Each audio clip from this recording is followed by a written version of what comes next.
We'd like to have our home fair viewers meet our host for this delightful weekend here at Grossingers, Mr. Paul Grossinger. Mr.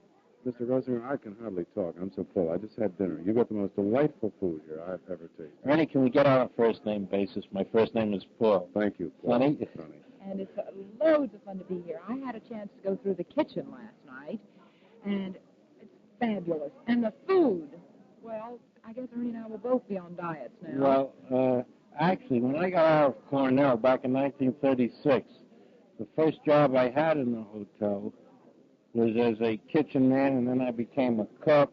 And after a while, they made me assistant steward, and then I became steward of the hotel. Actually, you're talking about a part of the hotel that's very, very dear to me. Well, it seems unusual that you would have had to start in at the bottom like that and work up. Is that your mother's philosophy? Well, I think it's my mother's and mine. You just can't come in and start at the top because you don't know what goes on underneath you if you do. I think that the first thing that they told me when I entered Cornell was that I wouldn't learn anything about the hotel business till I started working in it. And there's no better place then than the kitchen to learn the work. Well, it's a very, very important part of a hotel. Today, a hotel without good food just might as well close up their shops. But we don't want to talk just about the food because everything else has been so interesting. That's right. Indoor food. I'd love to take that home with me. Well, I'll pack it up and wrap it up. Paul, you're the general manager of Grossingers. This means that you must have a million and one details to take care of. I think you can see in the background some of there are hundreds and hundreds of people coming in, moving in and out all the time, and to handle that many people and handle them as comfortably and graciously and hospitably as you do, it must be a problem. Well, it goes back to my philosophy of what an executive is. I think that the more tied down an executive is with paperwork and details, the less effective he is. Now, the only way you can accomplish not being tied down is by having a very, very competent organization, and I'm very, very proud of the people who work for us here at Grossingers. For instance, as I told you, when you were told that you were going to be with us, I turned this over to Joe Pomerantz, who handles public relations at the hotel. And after that, all I did was get periodic reports of how things were progressing. And you told me he did a very, very wonderful job. Basically, you're an idea man, then. Well, I think that's what I get paid for. But there's one thing that differs in the hotel business and any other business. The hotel business, and especially Grossingers, from its very, very inception, was a very personalized business. And I think the thing that differentiates us from all our competitors is the personal relationship that we have built up, as the Grossinger family and our staff have built up with its guests. And that's one thing that's always thrilled me about the hotel. There indeed is a very personal relationship here. It doesn't seem to have the crass, completely commercial transaction. It's your guest here. Well, my grandmother always said never let him go hungry.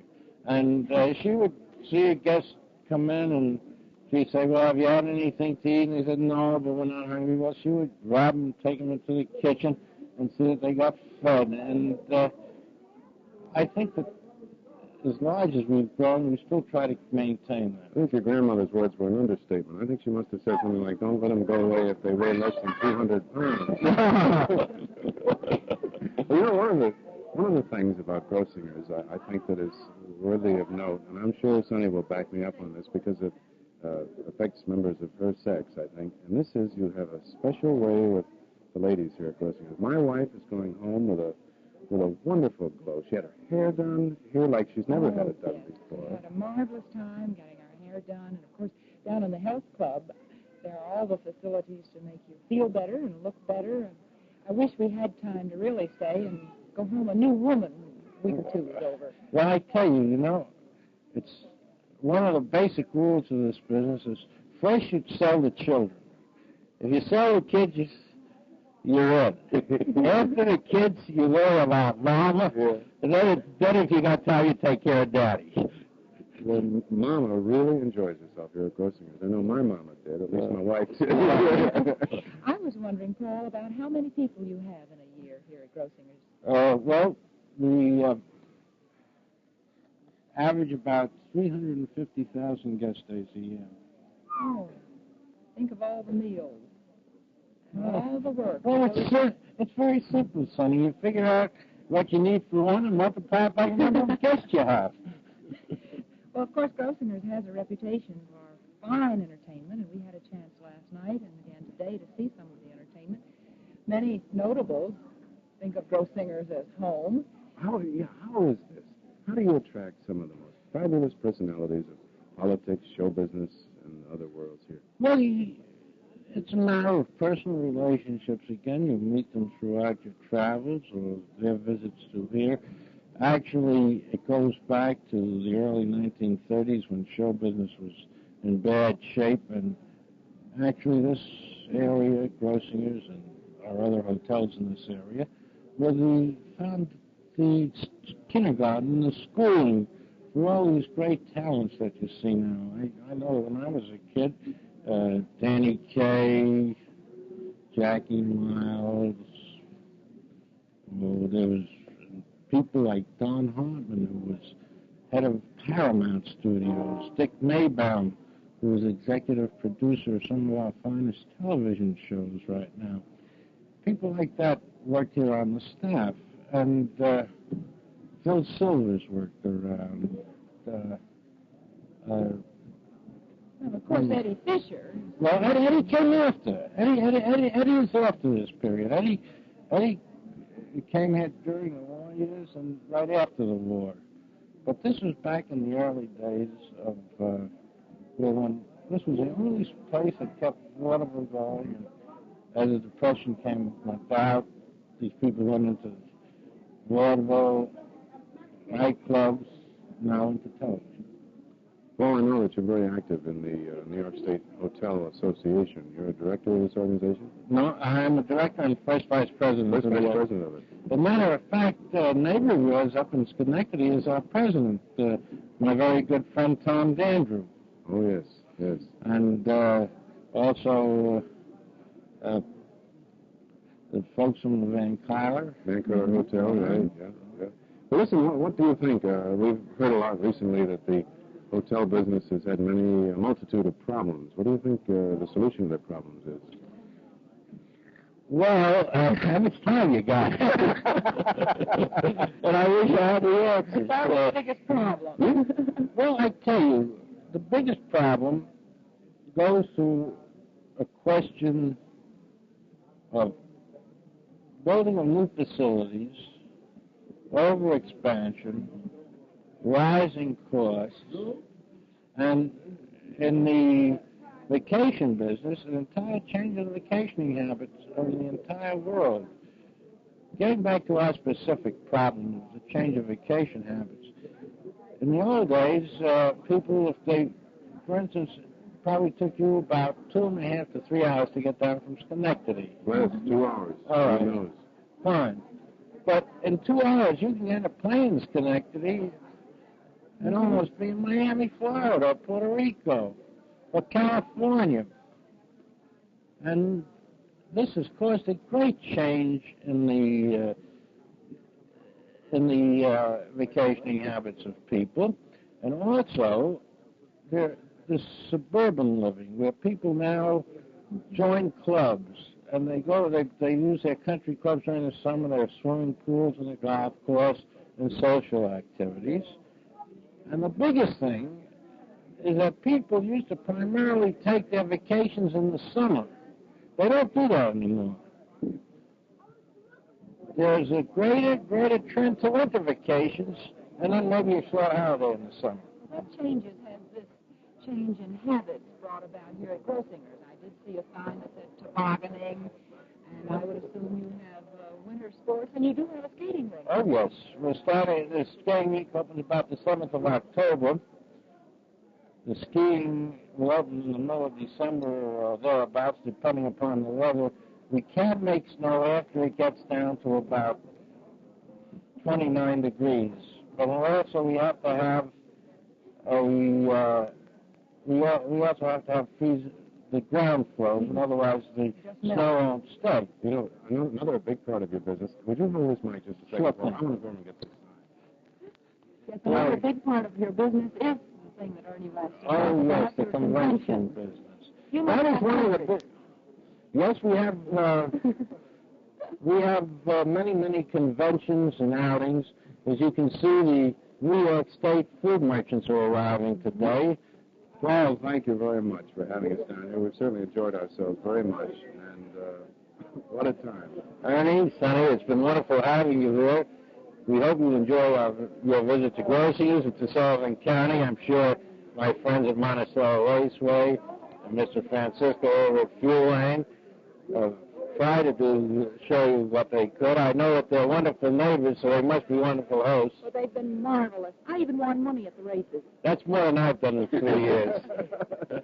And on that note, I think it's time that we left and went home while we're ahead. Well, may I just invite you back again as quick as you can make it. We'd love to. Thank you very much. Well, thank you so much for coming.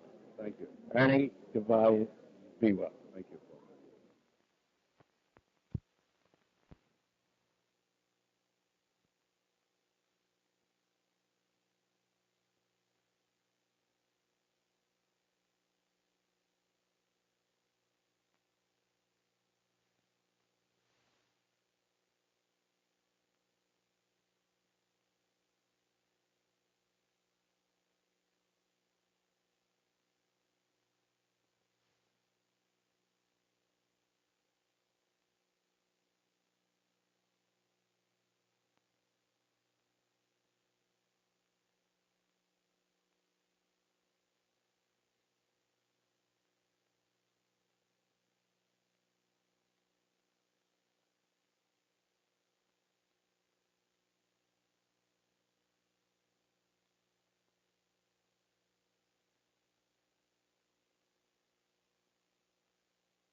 Well, it is. I got to tell jokes and be the director.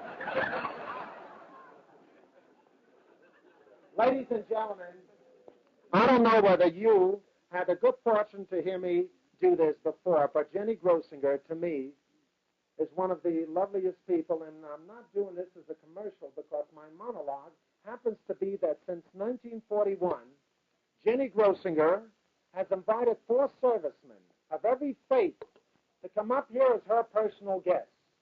And ladies and gentlemen, this is the truth. 1,100 servicemen have come up here since 1944. It's on TV, and this is your life, and you can see it for yourself. Ladies and gentlemen, these boys come up from every part of the country. They're selected by the rabbis, the chaplains. And who do you think has got the pleasant job of playing host to them? Who do you think? That's right. Ladies and gentlemen, I'd like to tell you a little story, what I did to 4 Marines.